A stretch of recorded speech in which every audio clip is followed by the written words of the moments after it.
Oke, selamat datang kembali di pembahasan mendalam kita. Kali ini kita mau ngupas bab 8 dari buku The Cold Start Problem.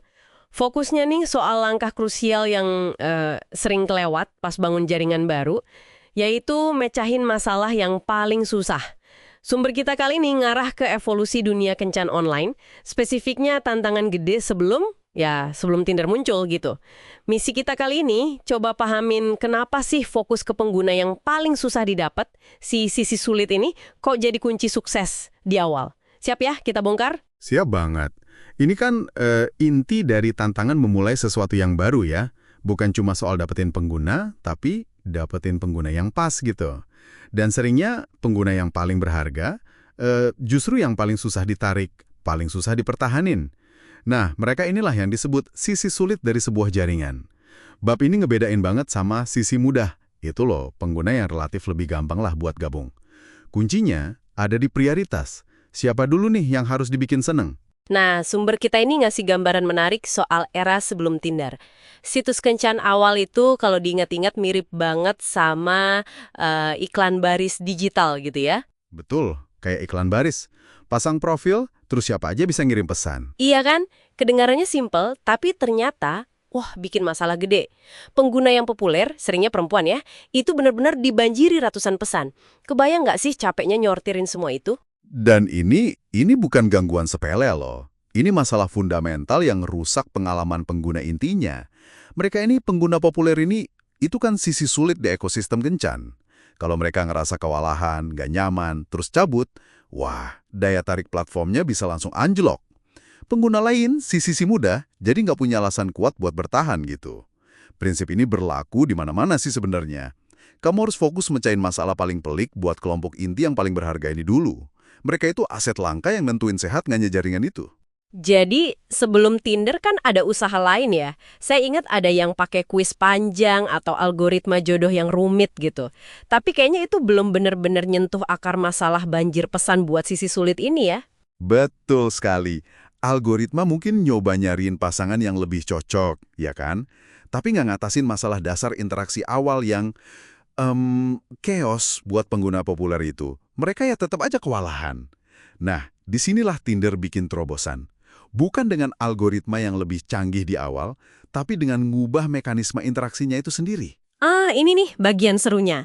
Mekanisme swipe sama double opt-in itu ya bisa dijelasin dikit nggak? Gimana ini spesifiknya mecahin masalah buat sisi sulit tadi? Tentu.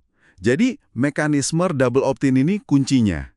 Artinya gini, komunikasi itu cuma bisa terjadi kalau dan hanya kalau dua-duanya sama-sama nunjukin minat, sama-sama swipe kanan gitu. Nggak ada lagi tuh banjir pesan dari orang yang nggak kombinasi sama sekali. Ini langsung ngasih kontrol balik ke pengguna populer tadi, si sisi sulit. Pengalaman mereka jadi jauh lebih bersih, lebih aman, ya nggak bikin capek lah. Mereka cuma interaksi sama orang yang emang tertarik juga sama mereka. Wah, masuk akal banget. Jadi dengan prioritasin dan mecahin masalah kritis buat kelompok yang paling gampang pergi ini, Tinder jadi bikin platform yang lengket gitu ya buat mereka. Dan pas sisi sulit ini senang dan aktif, Otomatis, mereka narik sisi mudah buat ikut gabung dan aktif juga. Keberadaan pengguna populer yang aktif itu kayak magnet buat pengguna lain, betul. Nah inilah yang kemudian memungkinkan terbentuknya apa yang di buku ini disebut jaringan atomik. Itu loh, unit jaringan terkecil yang udah stabil dan bisa jalan sendiri. Jadi, mecahin masalah sulit buat sisi yang tepat itu fondasi buat ngelewatin fase cold start yang paling berat. Ini soal kualitas dan fokus, bukan cuma ngejar kuantitas di awal-awal. konsep sisi sulit versus sisi mudah ini kayaknya relevan banget ya di banyak platform lain. Gak cuma aplikasi kencang aja, misalnya kayak di YouTube atau TikTok gitu. Tepat sekali. Tapi deh pikirin YouTube. Kreator konten yang bagus itu kan sisi sulitnya. Tanpa mereka, penonton, sisi mudah, yang nggak bakal dateng kan? Makanya YouTube harus mastiin kreator punya tools, insentif, sama lingkungan yang enak buat terus bikin konten. Atau di marketplace, kayak Tokopedia atau Shopee gitu. Penjual yang terpercaya itu sisi sulitnya.